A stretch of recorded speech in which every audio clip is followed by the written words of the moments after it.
सौराष्ट्रे सोमनाथं च श्रीशैले मल्लिकार्जुनम् उज्जैन्यां महाकाल ओंकारममलेश्वरम् परल्यां वैद्यनाथं च डाकिन्यां भीमशङ्करम् सेतुबन्धे रामेशं नागेशं दारुकावणे वाराणस्यां तु विश्वेशं त्र्यम्बकं गौतमी तटे हिमालये तु केदारं कुसुमे सन्त शिवालये एतानि ज्योतिर्लिङ्गानि सायं प्रातः पठेन्नरः सप्तजन्म कृतं पापं स्मरणेन विनश्यति।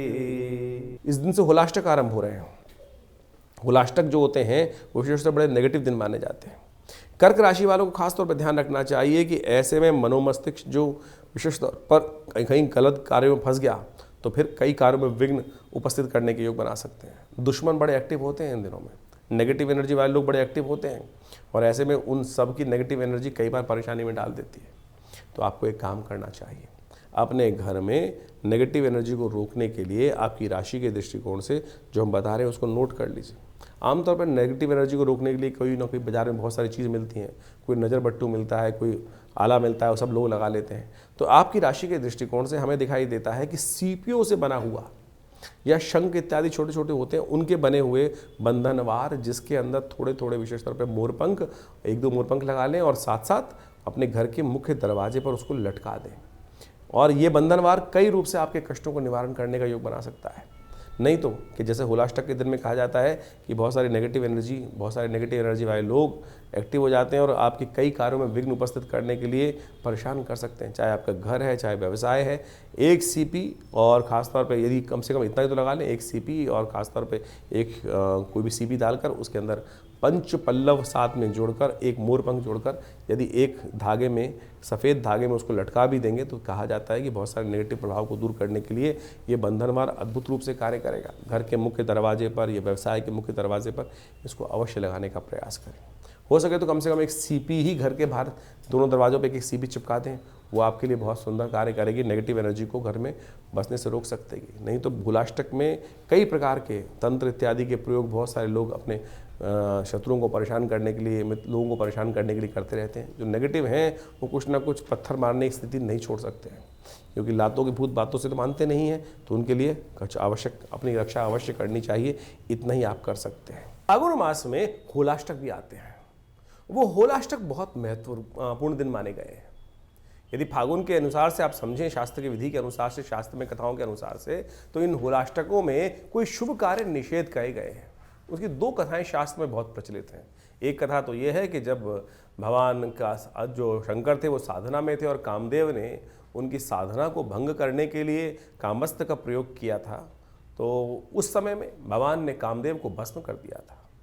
और दूसरी कथा एक और है कि जब हिरण्यकश्यप और हिरण्याक्ष इत्यादि थे और वहाँ पर भक्त प्रहलाद पर उन्होंने अनेक प्रकार के अत्याचार उपस्थित किए और उन सब अत्याचारों में इन 8 दिनों में भक्त प्रहलाद को भक्ति से विमुख करने के लिए अनेक प्रकार के त्रास दिए गए और अंत में उस भक्त प्रहलाद को अग्नि में उपस्थित कर दिया गया था, जिसको होलिका लेकर बैठ गई थी। और चमत्कार हुआ, भगवान ने वास्तविक तौर पर जो शास्त्र में कथा के अनुसार से कहा जाता है कि भक्त प्रहलाद भगवान की कृपा से बचकर आ गए और होलिका जल गई।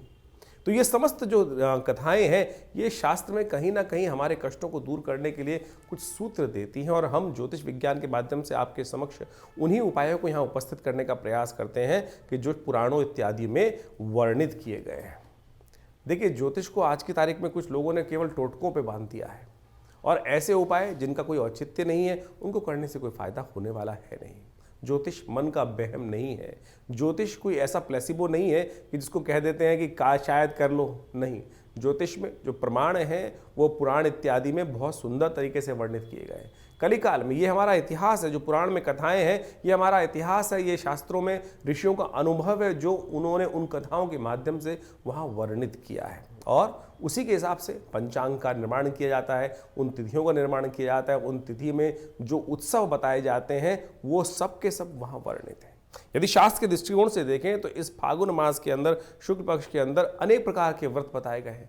पयोव्रत जिसका वर्णन हमने आपको किया, मधुक तृतीया इत्यादि का व्रत और अविघ्नकर व्रत भी इसके अंदर आता है, जो चतुर्थी को किया जाता है। कहा जाता है कि इस दिन यदि कोई व्यक्ति अपने कष्टों को निवारण करने के लिए, जीवन में हम काम करते हैं, विभिन्न प्रकार के कष्ट आते हैं, विभिन्न प्रकार के विघ्न उपस्थित हो जाते हैं, ऐसे में श्री गणेश की सुंदर उपासना करने के उपरांत यदि तिल के जो तिल से भरे हुए, यदि कहा जाता है कि मटकों को, 5 मटकों को लेकर, 4 मटकों को लेकर गरीब ब्राह्मणों को दान कर दिया जाए, गरीब लोगों को दान कर दिया जाए, तिल के तेल का दान कर दिया जाए, तो अनेक प्रकार के कष्टों से निवारण करने का योग बन जाता है। मनोरथ चतुर्थी भी इसी मास में पड़ती है और कहा जाता है फागुन शुक्ल पक्ष चतुर्थी के दिन स्वर्ण से निर्मित गणेश जी की यदि सुंदर मूर्ति का व्रत कर उनका पूजन किया जाए तो भगवान गणेश समस्त विघ्नों को दूर करने के युक्त है, मनोरथ सिद्धि के योग बन जाते हैं। इसके साथ साथ अर्कपुट सप्तमी का योग भी शास्त्र के अनुसार से बताया गया है।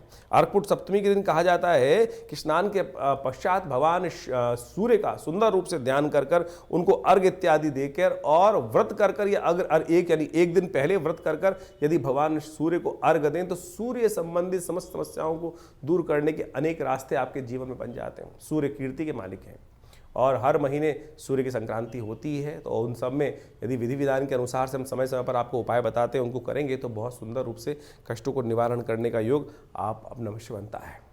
और इसी दिन को सप्तमी को कामदा सप्तमी के रूप में भी माना जाता है और भविष्य पुराण के अनुसार से कहा जाता है कि फागुन शुक्ल पक्ष सप्तमी के दिन जो स्त्री पुरुष भगवान सूर्य का नमन करते हुए उनका व्रत कर और उनको अर्घ देते हैं, अहि सूर्य सहस्त्रांशु तेजो राशि जगतपते अनुकंपाय मां भक्ता गणगणम दिवाकरम, इस प्रकार से भगवान सूर्य को जल देने से यदि आपको क्रोध की समस्या है, यदि आपके जीवन में कोई कष्ट चल रहा है, सूर्य आपको यश नहीं देने जा रहा है, या सूर्य आपके कमजोर अवस्था में बैठे हैं, या सूर्य पाप ग्रहों से युक्त होकर बैठ गए हैं, तो इस व्रत को करने से सूर्य को शक्ति प्राप्त हो जाती है। तो अवश्य इन समस्त शास्त्र वर्णित उपायों को करने का प्रयास करना चाहिए।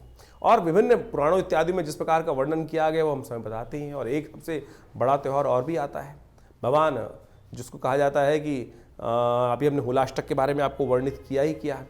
उसके बाद पूर्णिमा के दिन चंद्रदेव का जन्मदिन माना जाता है। कहा जाता है कि चंद्र दोष जिनकी कुंडली में लगा हुआ हो या किमुद्रम योग कुंडली में जगह लगा हुआ हो, तो इस दिन भगवान चंद्रदेव की सुंदर उपासना करने से अनेक कष्टों को दूर करने का योग बन जाता है। जो चंद्रव्रत का वर्णन होगा वो अगले एपिसोड में हम आपको बताने वाले हैं, जब बीच में जो वर्णन आएगा, क्योंकि इस दौरान जो ग्रहों का योग पड़ रहा है वो हमने आपके समक्ष उपस्थित किया। तो आपको इन सब चीज़ों को सत्य रूप में समझने का प्रयास करना चाहिए।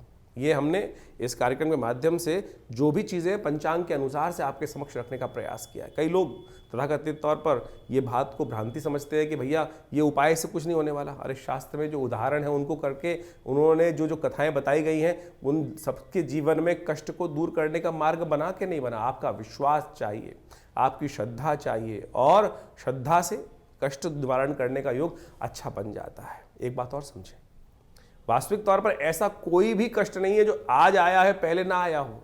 ये संसार अविरल क्रम से चलता आया है। तो जो उन सब योग, अगर आप वेद पुराण इत्यादि पढ़ें, अथर्ववेद को पढ़ने का प्रयास करें, तो वहाँ अनेक मनोकामनाओं की सिद्धि के लिए शास्त्र में अनेक उपाय बताए गए हैं। यजुर्वेद इत्यादि संहिता में तो अनेक प्रकार से इन सब चीज़ों का वर्णन किया गया है। अथर्ववेद के अंदर स्वास्थ्य संबंधी समस्याओं को ठीक करने के रास्ते मिलते हैं, तो यजुर्वेद के अंदर मनोकामनाओं की सिद्धि पूर्णित करने के लिए अनेक उपाय शास्त्र में वर्णित किए गए हैं, जैसे रुद्राष्टाध्यायी।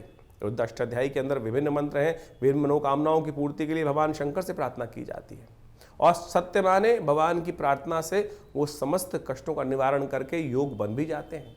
तो इसलिए अपने मन की शंकाओं को दूर करें। लोग होंगे बहुत सारे जो आपके मन में शंकाएं उत्पन्न करने का प्रयास करते हैं।